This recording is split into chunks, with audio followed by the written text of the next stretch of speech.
Okay, perfect. So, Jorge, we're talking about when you interview someone like a U.S. president for the first time, as you did with George Bush Sr. In 1990, how do you prepare to be in the room, be at the White House, and be in presence of the leader of the free world? I mean, how do you prepare personally for that? For the interviews, the stronger the character, the stronger the personality, the better. Television thrives on conflict, and if you can confront a president, it's always great.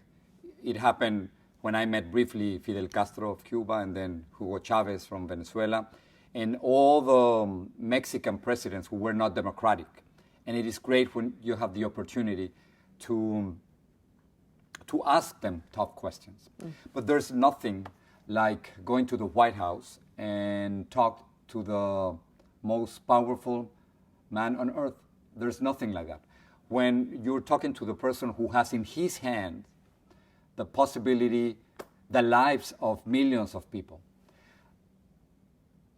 So, of course, at the beginning, my first interviews with American presidents, and especially with George Bush Sr., you're nervous and you don't know exactly how it's going to go. And at the end, I do this trick. I think of them naked going to the bathroom, and it works. And I know it's silly, but what happens is that when you think of presidents and dictators as human beings, then it's much easier to do an interview. And I would always play this mental game of thinking of the president or the dictator as a human being going to the bathroom. And it gives you a completely different perspective. When you see them, when they get into the room, you sort of laugh and smile because you know what you're thinking. And sometimes I realize after many years doing interviews with presidents that they also get very nervous and they don't know all the answers. And they should be accountable for their actions. But it takes a while to get that assurance that that's how you should approach them. And then when you put them on a human level, then it's going to be a much, much easier interview. Otherwise, if you think of them as incredibly powerful and that they make no mistakes, it is very difficult to do an interview like that because all the time you're going to say, yes, you're right, yes, you're right, yes, you're right. So that's not a way of doing an interview. Also, remember, I have this Mexican background that I came from a country where there was no democracy for many, many years. And the presidents were supposed to be almost like gods. And I didn't want to be a censored journalist. So the approach should be that you should ask tough questions to the interviewees, and there has to be two attitudes when you're doing an important interview with someone with power. The first one is that you have to do the interview as if it's going to be your last interview with that person.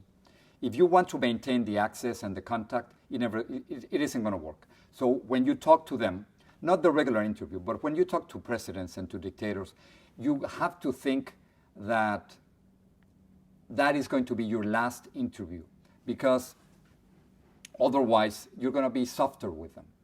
The second attitude is that don't look around for someone else to ask that question. It is your responsibility to ask that question. So you have to think that if you don't ask that question, no one else is going to do it. If you add those two elements, that is going to be your last question, your last interview with that person, and if you don't ask, that is going to be your responsibility to ask the top questions, then it's going to go well. And that the best example of that, I think, is when you pressed President Obama on immigration reform and his stance on deportation. If you could talk about how you gauged when to push in on that interview. What happened is that President Barack Obama and Hillary Clinton were fighting for the Democratic nomination in 2008. Back then, Hillary Clinton promised that if she were to be president, she was going to push for immigration reform within 100 days in office. Then came Barack Obama, still a candidate, and he said, I cannot do it during the first 100 days, but I can do it within the first year. And he said, he told me in Denver, Colorado, in an elementary school, that within his first year in office, he was going to introduce a bill in Congress for immigration reform. Well, he got elected, and he didn't do it. He didn't keep his promise. And we kept on pushing on him and pushing him to do that. And there was always a problem. There was always the economy, or there was something more important. There was Obamacare. However, he had promised that, and he didn't keep his word. So when he looked for re-election in 2012, I thought that was going to be my only opportunity to ask him in public about that. And I told him we were doing a forum in Spanish, but I thought I got to ask him that in English, otherwise it's not going to have the same impact. So right in the middle of the forum, I switched from Spanish and the translation to English and talked directly to him and told him, you didn't keep your promise. I told him that he had promised something and that many Latinos were frustrated and upset with him. And he gave me a political answer. But the fact is that he didn't keep his promise. And our job as a reporter was to ask that question and to push the president and make everybody see that he wasn't keeping his promise. Mm-hmm. I think because of that, eventually he changed his position, because obviously there was not going to be immigration reform. He could have done it in 2009. He didn't do it. Then the Congress changed. He didn't have the majority with Republicans and Democrats. And therefore, the only possibility for him to do something was with an executive action. He helped the so-called dreamers, undocumented students who came here when they were very young with their parents. And then, because of the pressure from the Hispanic community through television in Spanish, I think President Barack Obama recognized that he did have the authority for executive action, and then he proposed to protect about 4 to 5 million people in this country. But that was done, I think, through a lot of pushing and through asking tough questions on TV. Mm. Talk about Univision's role, just to have, just to fight for a seat at that table, to be able to have the Spanish language news media cover world leaders and U.S. presidents and to address these issues on television. Talk about when did that change and when was that open to you? Within the Latino community, we have gone from big numbers to power. When I first came in the United States in 1983, there were only about 15 million Latinos. In 2015, there are about 55, 60 million. And in 2050, there will be more than 100 million Latinos. In other words, we are changing the face of the United States. And we are changing everything from the way we dance and the music we listen to what we eat. More tortillas and beers are being sold than bagels, and more salsa than ketchup, to politics. The new rule in American politics is that no one can make it to the White House without the Hispanic vote. And the best way to get the Hispanic vote is through television in Spanish. So our role has changed from a network that had very little influence many decades ago to a network that is essential and fundamental to American politics. If the presidential candidates don't talk to us, they won't get the Hispanic vote, and they won't get to the White House. Let me give you an example. When Bob Dole was running for office for the White House in 1996, he decided that he didn't want to talk to us, and he lost the election. And I think that was the last presidential candidate who made such a mistake. After that, after 1996, every single presidential candidate had spoken to us, because otherwise they really can't make it to the White House. Now, think of the numbers. In the 2012 election, President Barack Obama won against Mitt Romney by about 5 million votes. In the 2016 election, there were going to be 16 million Hispanic voters. So, in other words, Latinos by themselves could decide a very close election. And I think the role of Univision has been to make sure that Latinos are aware of that power that they have. Let's talk about some of the world leaders, Okay. other world leaders that you've interviewed, and especially when they're maybe perhaps being a bit evasive. Yeah. Fidel Castro comes to mind. Yeah. You talk about that. Yeah, with Fidel Castro, I only talked to him for about a minute. I was asking him about the lack of democracy in Cuba. And then I started feeling something funny. It was the bodyguards surrounding him who were pushing me aside. And after 1 minute and 3 seconds, I ended up on the floor. And that was the end of my interview with Fidel Castro. And personally, you've come under fire even after the interview. I believe after you interviewed President Samper of Colombia, you had Exactly. With President Samper of Colombia, we went to Colombia to report about the fact that he had received $6 million from drug traffickers. He denied that in an interview, but the day after the interview, we were waiting at the hotel, and we received a phone call saying that we were going to be killed because of what we had reported. The Colombian police came into the hotel. They tracked a second phone call, and they realized that it was apparently coming from the government. So they told us, we can't protect you. So we ran to the airport, protected by the Colombian police, and we found the first flight back to the United States. And since then, I hadn't been back to Colombia. Every time I tried to go back, we received a bouquet of flowers that with my name on it, and that's the type of flowers that people get when someone in their family is dead. Wow. Yeah. Like a fish being delivered Exactly. or something.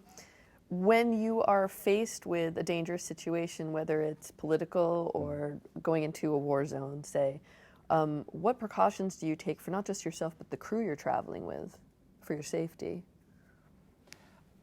My rule, I haven't faced combat in wars. I've covered wars, but never faced combat.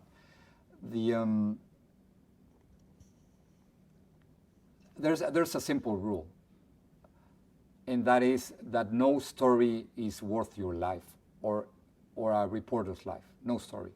I remember once covering the elections in El Salvador, and coming back at night to the hotel where most of the foreign correspondents were staying, and 2 of them were missing one night. And I thought, it isn't worth it. It really isn't worth it that to cover an election in a country.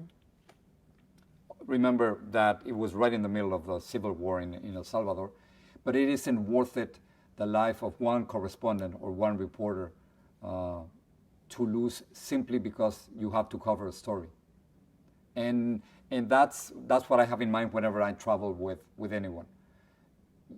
It doesn't matter what you do, you have to come back alive. That's the rule.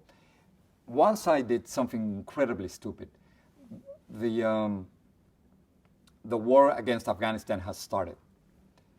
I was during Thanksgiving watching TV, and I saw what other correspondents were doing in Afghanistan. So I asked my news director back then to allow me to go to Afghanistan, and she said no, because it was too dangerous, among many other reasons, I suppose. So what I did, I took a vacation. I bought my ticket to Pakistan. I went from Pakistan to Afghanistan completely by myself. I hired a freelancer and a translator who would help me. And I went all the way to Tora Bora, where Osama bin Laden was hiding.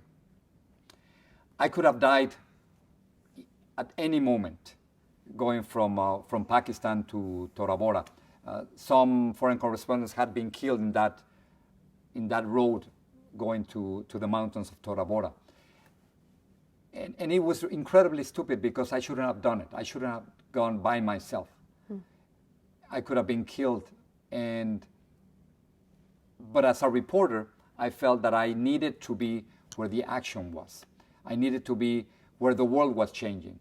That was the promise that I had made to myself. But I also understood that to risk your life for no reason whatsoever, it's simply not worth it. And I remember coming back home and seeing my young son Nicholas, back then barely 3, and asking me, "Where were you, Dad?" You know, and then he wrote me a note, "Stop working," and that just crushed me. You know? He needed a father, and he needed a father present and a father alive. He didn't need a correspondent. He didn't need a hero. He needed a father, and I think that taught me the same lesson. That you don't need a dead correspondent. No, you need a live reporter telling you what's going on in the world. Right. Let's shift gears a little. We'll talk about Al Punto. In 2007, you took over as host of Al Punto. Could you talk a bit about that show and how it was different from the nightly broadcast and your other shows? It is. Latinos needed a political show, and we didn't have a political show for many different reasons. So in 2007, after facing a lot of pressure inside the company and outside the company, Univision decided to create Al Punto, which is our Sunday morning political show. And finally, we had a space where we could have political interviews and where Republicans and Democrats could bring their best people to try to convince Latinos to vote for them. There's something funny that happens every 4 years. I call it the Christopher Columbus syndrome, because every 4 years, all politicians try to convince us to vote for them. It's every 4 years they rediscover us. That's why it's called the Christopher Columbus syndrome. And they rediscover us because they need us. And guess what happened? After the election year, they forget about us for 3 years. And then after that, they come back and look for our vote again. They want us to fall in love for them. And they try to do it with a few words in Spanish, promising many different things, and making sure that we understand where they come from. Well, Al Punto was created precisely to make sure that they don't forget about us for 3 years from election to another election. And it has worked because the most important politicians in the United States have gone to the show, and they know again that they can't win an election and they can win the Hispanic vote if they don't go to Univision and if they don't go to Al Punto. You had an interesting interview on Al Punto with Lou Dobbs when Yes. he used the term illegals. Could you talk a bit about that and why vocabulary and terms are important? Words matter. And if you start a debate using the word illegals, you already lost the debate. So we made a huge effort in how we phrase what we do and making sure that no one is illegal. No one is an illegal human being. No one, absolutely no one. So not only Lou Dobbs, but other conservative columnists and journalists tried to put a new name for undocumented immigrants in this country. And if you allow them to define this fight, you are already losing that fight. So we never use the word illegal for them. We use the word undocumented or unauthorized, but never illegal undocumented. So another experimental show, which you're still doing now, the Fusion Network. Yes. Can you talk about what was the decision behind having an English language show on Univision? Or the new network, Fusion? The new network, Fusion, started because the original idea is that there were many Latinos, young Latinos, who were not watching Univision for a very simple reason. They feel more comfortable in English than in Spanish. And the original idea is to make sure that they would be watching Univision or Fusion and that they would be getting their news from us. The background is that there has been a major shift within the Hispanic community because the growth from the Hispanic community now comes from Hispanics being born in the United States and not from immigration. And obviously, if you're born in the United States, you're going to feel much more comfortable in English. So the original idea was to produce programming for young Latinos in the United States. And then, fortunately, we didn't do it. We made a lot of research, and we realized that young Latinos didn't want to be put aside in a different box. That young Latinos, obviously being born in the United States, they wanted to feel part of the rest of America. Mm-hmm. So we said we can't do a show, and we can be a network just for young Latinos, but we have to be a network for all young people in this country, including Latinos, and that's where Fusion was born, with the idea that millennials needed a voice, that millennials needed a new network to discuss politics, diversity, entertainment, music, art, and that Fusion was going to be that network. For me, it was a great opportunity because after 30 years of doing interviews and reporting only in Spanish that needed translation, finally I had the opportunity to do a television show in the United States that didn't need a translation. And the impact and the influence was immediate. People who had no idea who we were or who knew who we were but never heard what we had been doing for decades finally saw what we were doing. And what I did, I kept on doing the same thing, asking the same tough questions, having the same interviewing style, but instead of doing it in Spanish, as with Noticiero Univisión and Al Punto, I was able to do that again on Fusion. And something marvelous happened, something almost magical happened, that from being completely unknown for the rest of America, then thanks to Fusion, people started knowing what I was doing. And that was wonderful. That crossover was the conclusion of a very, very long career in which I could finally say that I can work in this country, both in English and in Spanish. And what I have to say is that this country gave me the opportunities that my country of origin couldn't give me. And I just hope that this country continues doing that with the immigrants who came after me. Mm. In the same way, how have you used social media as it's emerged to connect to an audience directly? The idea of making an appointment at 6:30 to watch the news, that's completely old. I remember going to a commencement speech, giving a commencement speech at USC, and telling them that the problem for them was going to be that in the future, when they were going to tell their kids and their children that an anchorman gave the speech, their kids were going to say, "Mom, Dad, what's an anchorman?" The fact is that my job, the job that I've been doing for decades, might be disappearing. Maybe that by the time they watch this tape, the job as the anchorman would be completely gone. Why? Because of social media. I think two major things are changing in our business, in our industry. First, that people are consuming news in a very different way. They're consuming news in cell phones.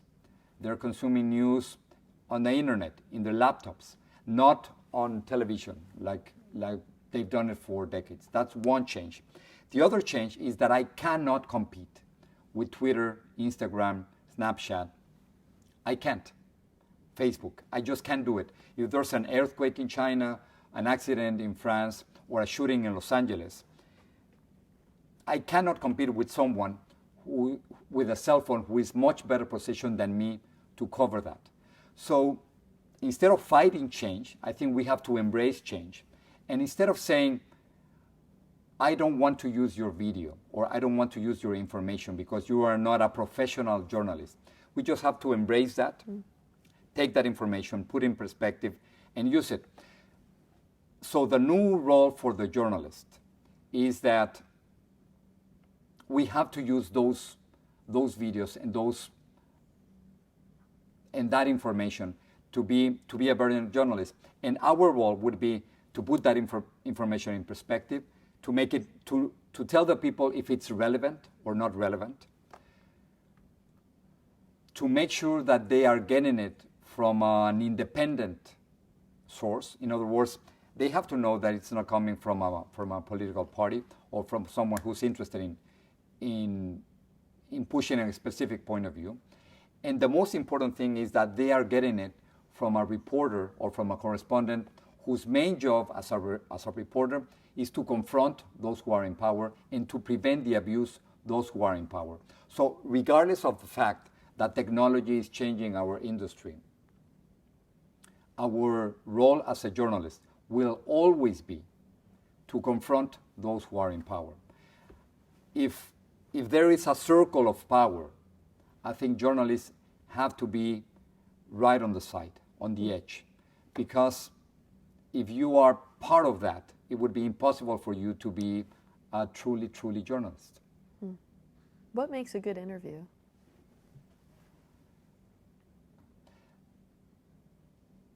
The Italian journalist Oriana Fallaci used to say that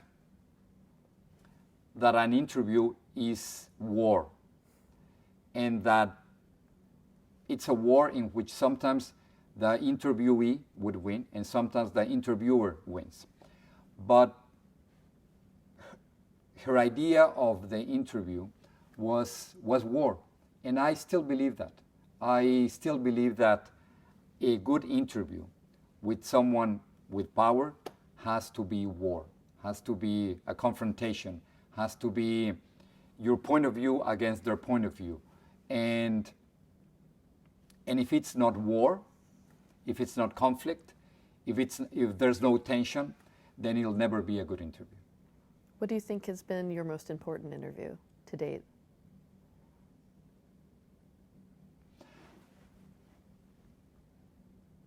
I wouldn't say it's just one interview. I would say that it's the attitude that I take in many of the interviews, in which if I have to choose between being a friend or an enemy of the interviewee, I would rather be the enemy. I would rather have them know that I don't want to be their friend, that I'm a reporter. And if I can take that attitude with Fidel Castro, with Hugo Chavez, with the President of Mexico, with the President of the United States, that's I think that's my most important asset. Journalism gave me the opportunity to do a job in which your job description is to be a rebel, and in which you will be forever young.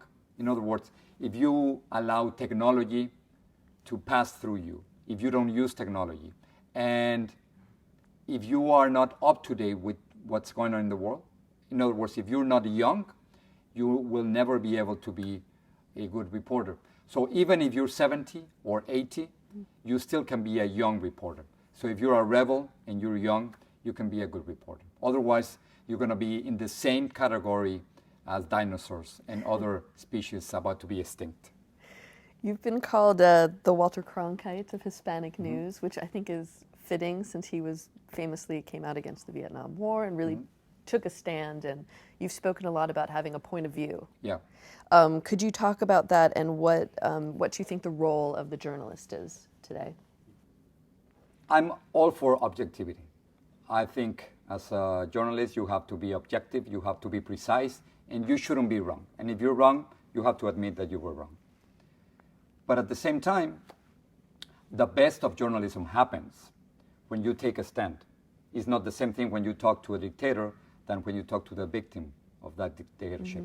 And the best of journalism that I've seen is when reporters take a stand. And they take a stand with those who have no rights, those who have no voice, those who are victims. So for me, the best examples is when Walter Cronkite decided to talk against the Vietnam War, or when Christiana Amanpour denounced what was going on with the Serbs and criticized the Clinton administration, or when the Washington Post reporters denounced a corrupt president, Richard Nixon, and he had to quit office, or when Anderson Cooper said on the air that what was going on with in New Orleans after Katrina was a disaster. When you do that, I think you are seeing the best of journalism. And as journalists, we have to remember that sometimes to be neutral is just an excuse for not doing your job. I'm from the school of thought that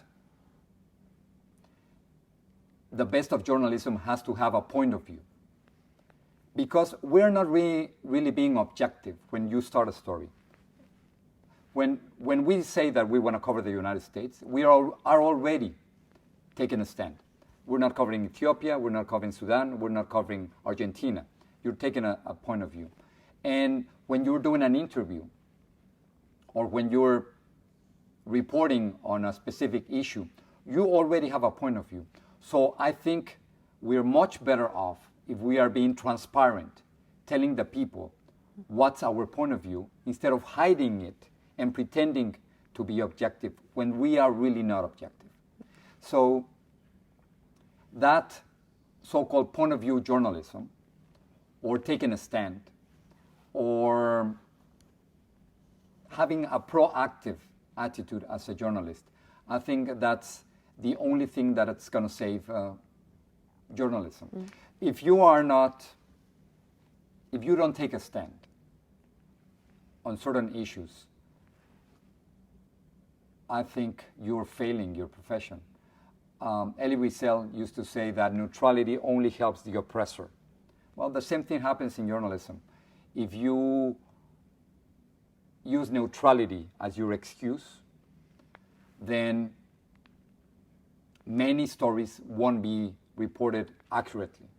And as an immigrant, for instance, I think I have not only the right, but I have the duty, the obligation to give voice to those who don't have a voice. I have an obligation to make sure that the presidents and the members of Congress know what they are thinking.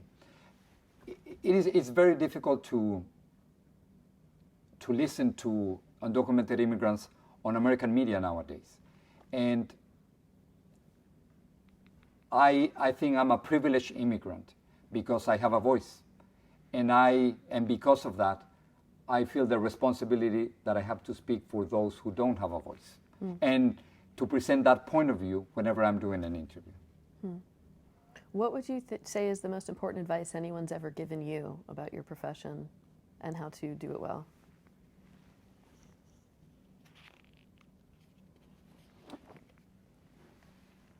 I think that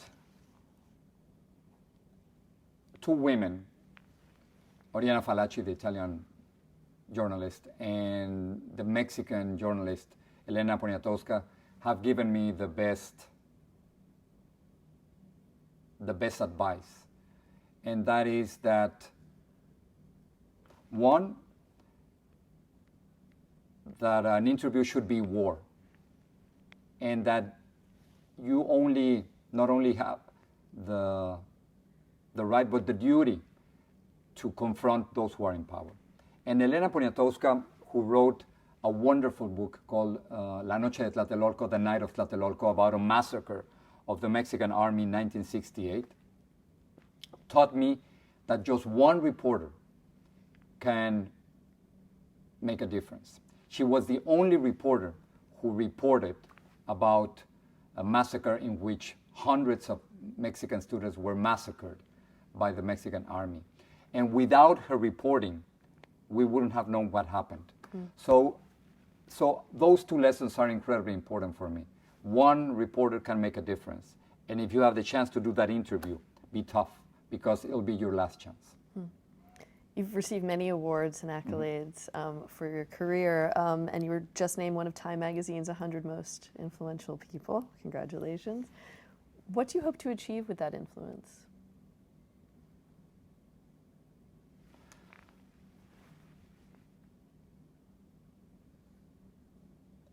I can't even give a single immigrant a green card.